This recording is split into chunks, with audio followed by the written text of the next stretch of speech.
Good morning. Saturday, about 22 degrees outside. Got about 2 inches of snow on the roads. It's supposed to snow another 4 to 6 today. So we're going back to 1 Samuel, chapter 17. 1 Samuel 17, David and Goliath. As we start the story out of David, he just arrives on the scene down around verse 20. And there's a phrase there. It says that he left his sheep in the hands of a keeper. He was a shepherd up to that moment where he fought Goliath. He left his sheep in the hands of a keeper. 2 more verses later, it says that he got off the carriage that he rode in. It says he left his carriage in the hands of a keeper.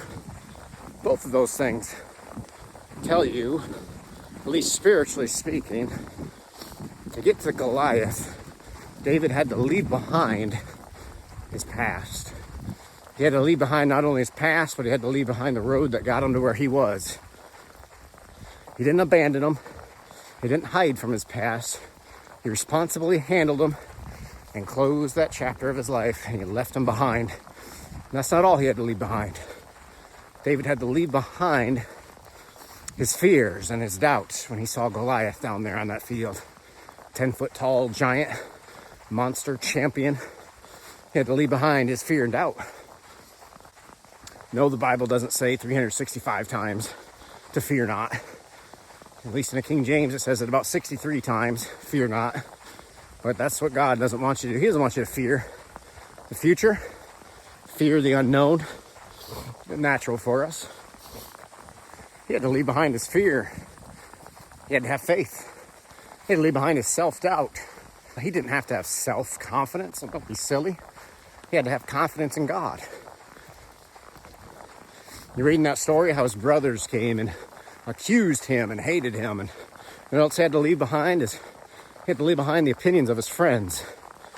He had to get some good friends.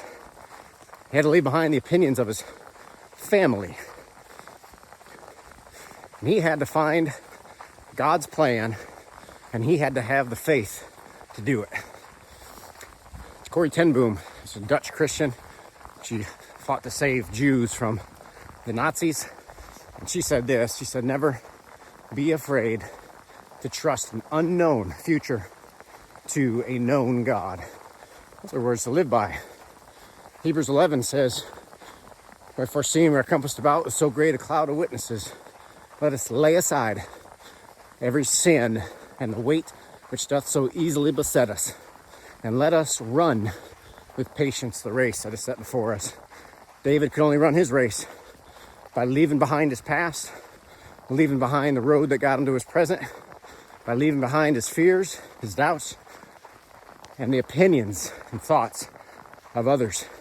And he went on running for Jesus Christ. Just imagine how important that was for him, how that changed his whole future and his whole life, because he ran with Jesus Christ. And you do the same.